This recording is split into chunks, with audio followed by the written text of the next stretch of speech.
Hello friends, welcome to my channel A2A electronic.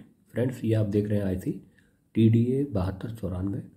Friends, अगर आपको अच्छी साउंड क्वालिटी का एम्पलीफायर बनाना है और काफ़ी पावरफुल बनाना है तो आप इस आईसी का यूज़ कर सकते हैं।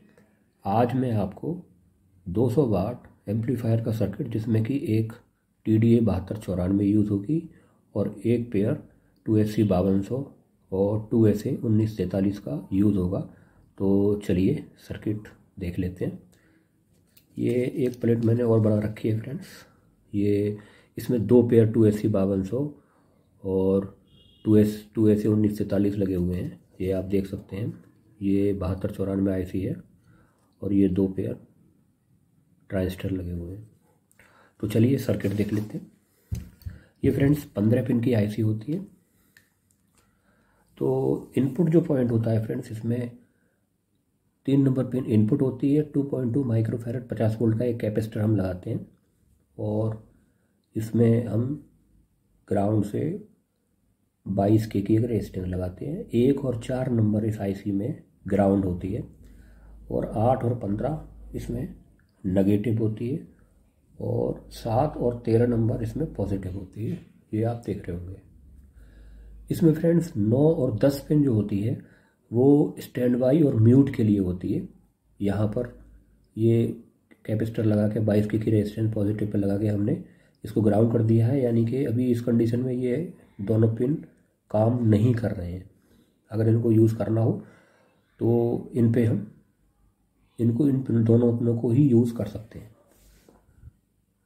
इसकी 14 नंबर पिन फ्रेंड्स आउटपुट होती है, ये आप देख रहे होंगे, और 6 नंबर पिन इसकी फीडबैक होती है जो कि आउटपुट से आती है। यहाँ पर 22 माइक्रोफैरड 25 वोल्ट की एक कैपेसिटर, 80 ओम की एक रेजिस्टेंस है और 22 माइक्रोफैरड 50 वोल्ट का एक कैपेसिटर है। उसको ग्राउंड कर देंगे। अगर इसकी वैल्यू फ्रेंड्स हम बढ़ा देंगे तो हमारा एम्पलीफायर का गेन बढ़ जाएगा और इसकी वैल्यू अगर घटा देंगे तो हमारे एम्पलीफायर का गेन कम हो जाएगा। अब आ जाते हैं इस पोर्शन पे। यहाँ आप ये देख रहे होंगे फ्रेंड्स 4.7 ओम या 5 ओम 5 वाट की रेजिस्टेंस आपको मिल जाती है। ये आप देख लीजिए। ये ग्रीन वाली रेजिस्टेंस या इस तरह की वाइट रेजिस्टेंस भी आप ले सकते हैं। 5 ओम की आपको आसानी से मिल जाएगी या 4.7 ओम की। तो ये हमारे एमीटर और ये दोनों ट्रांजिस्टरों के बेस के बीच में लगती है।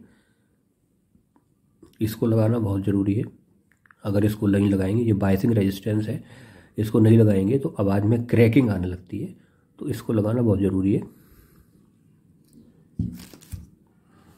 और एक 2 नंबर पिन से ये फीडबैक है, ये 22 के का है। और यहाँ एक जोबल नेटवर्क लगाएंगे हम। 10 ओम 2 वाट का एक रेजिस्टेंस लगाएंगे और 0.1 माइक्रोफैरड 250 वोल्ट का एक PF लगाएंगे। और दोनों ट्रांजिस्टरों के जो एमीटर हैं उनसे हम डायरेक्ट स्पीकर का पॉजिटिव जोड़ेंगे और जो दूसरा पिन होगा वो ग्राउंड होगा स्पीकर का। ये आप देख रहे हैं फ्रेंड्स। यहाँ पर मैंने एमीटर पे रेजिस्टेंस नहीं जोड़े हुए हैं, जैसे कि इस सर्किट में हमने जोड़े हुए हैं, इस सर्किट में हमने नहीं जोड़े हुए हैं। तो अगर हम एक पेयर ही ट्रांजिस्टर यूज़ करते हैं तो हमें रेजिस्टेंस जोड़ने की ज़रूरत नहीं है। और अगर हम चाहें तो इसमें 0.33 ओम 5 वाट के रेजिस्टेंस यहाँ जोड़ सकते हैं। 0.33 ओम 5 वाट के रेजिस्टेंस यहाँ जोड़ सकते हैं फ्रेंड्स। मैक्सिमम इसको 40 वोल्ट की सप्लाई हम दे सकते हैं, लेकिन अगर सेफली हमें इसे यूज़ करना है तो हम इसको 30 वोल्ट की सप्लाई देंगे, क्योंकि 30 वोल्ट की सप्लाई पे ये बिना दिक्कत किए हुए बड़ी आसानी से ऑपरेट होती है और बहुत ही अच्छा रिस्पांस देती है। अगर हम 40 वोल्ट मैक्सिमम दे सकते हैं ऐसे, क्योंकि कभी कभी वोल्टेज ज़्यादा आने पे 40 वोल्ट के 45 वोल्ट हो जाएंगे तो वहाँ पर ये आईसी ख़राब हो जाती है। तो इस बात का विशेष ध्यान देके इसको हम सेफली 30 वोल्ट पे ही ऑपरेट करते हैं। इस आईसी में फ्रेंड्स एक खास बात और है, इसमें केवल एक होल है जो कि किसी भी हीट सिंक में आसानी से ये फिट हो जाती है। 4440 की तरह नहीं, उसमें 2 होल होते हैं। लेकिन 4440 अगर आपने आज तक सुना है तो इस आईसी को भी आप बना के देखिए। इसका सर्किट 4440 से बेटर है, बहुत ज़्यादा अच्छी क्वालिटी है इसकी। इसको आप बना के देखिए। और फ्रेंड्स, सबसे बड़ी बात यह है, इस सर्किट को आप 2 ओम लोड, 2 ओम लोड पे भी ऑपरेट कर सकते हैं। अदरवाइज़ और आईसीओ में 2 ओम लोड पे अगर आप ऑपरेट करेंगे तो आईसी ख़राब हो जाएगी। लेकिन इसमें ट्रांजिस्टर लगाने के बाद हम इसे बहुत ही डाउन, यानी कि कई स्पीकर के पेयर हम इसमें जोड़ सकते हैं। 2 ओम लोड तक इसको ऑपरेट किया जा सकता है। और अगर हम एक पेयर इसमें ट्रांजिस्टर का और लगा दें तो 1 ओम तक का लोड हम इसको दे सकते हैं। और ये विदाउट दिक्कत किए हुए आसानी से चलती है और इसमें कोई प्रॉब्लम नहीं आती है। इसका रेस्पॉन्स बहुत ही अच्छा है, मैंने बनाया हुआ है, ये आप देख ही रहे होंगे फ्रेंड्स। तो इसको आप ज़रूर बनाइए एक बार। और सिंपल सर्किट है, बहुत ही इजी सर्किट है, कोई तामझाम नहीं है, कुछ भी नहीं है। तो इसको बड़े आसानी से बना सकते हैं। क्योंकि 8280 5200 1943 का सर्किट अगर आप ट्रांजिस्टर बनाएंगे तो उसमें बहुत सारे पीछे ट्रांजिस्टर काफ़ी टाइप के लगे होते हैं जो कि मिलने में दिक्कत करते हैं।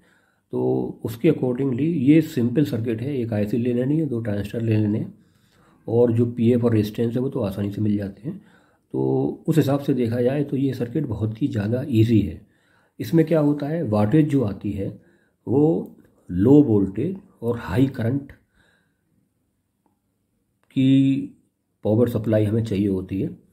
तो अगर हम 30 वोल्ट डीसी हमें मिल रही है तो लगभग फ्रेंड्स हमें 20 एम्पियर का ट्रांसफार्मर हमें लेना पड़ेगा, तब जाके हमें पूरी 200 वाट की आउटपुट मिलेगी। क्योंकि लॉस भी काफ़ी हो जाता है, तो लॉस को भी ध्यान में रखते हुए हमें इसकी जो पावर सप्लाई है फ्रेंड्स वो लगभग 20-22 वोल्ट एसी की पावर सप्लाई हमें चाहिए होती है। तो अगर हम 30 वोल्ट डीसी हमें मिल रही है तो लगभग फ्रेंड्स हमें 20 एम्पियर का ट्रांसफार्मर हमें लेना पड़ेगा, तब जाके हमें पूरी 200 वाट की आउटपुट मिलेगी। क्योंकि लॉस भी काफ़ी हो जाता है, तो लॉस को भी ध्यान में रखते हुए हमें इसकी जो पावर सप्लाई है फ्रेंड्स वो लगभग 20-22 वोल्ट एसी और 30 एम्पियर। 22 वोल्ट एसी 30 एम्पियर की, 22 वोल्ट को जब हम डीसी बनाएंगे लगभग 30-32 वोल्ट हो जाते हैं, और 30 एम्पियर की हम सप्लाई लेंगे, तब जाके हमें 200 वाट और 200 वाट से एबव ही आउटपुट मिल जाएगी। तो इस बात का विशेष ध्यान दें कि इसमें कम वोल्टेज होंगे लेकिन करंट बहुत ज़्यादा होगी, तभी हमें प्रॉपर आउटपुट मिल पाएगी। तो आउटपुट ट्रांसफार्मर हमें बहुत ही हैवी लेना पड़ेगा। अगर लो वैल्यू का ट्रांसफार्मर हम ले लेंगे तो हमें पूरी आउटपुट जितनी क्लेम की गई है वो नहीं मिल पाएगी। तो इस बात का विशेष ध्यान देंगे। तो फ्रेंड्स, इस सर्किट को आप ज़रूर बनाइए और बनाने के बाद मुझे कमेंट कीजिए ये सर्किट आपको कैसा लगा। इसमें आउटपुट जितनी क्लेम की गई है वो नहीं मिल पाएगी, तो इस बात का विशेष ध्यान देंगे। तो फ्रेंड्स, इस सर्किट को आप ज़रूर बनाइए और बनाने के बाद मुझे कमेंट कीजिए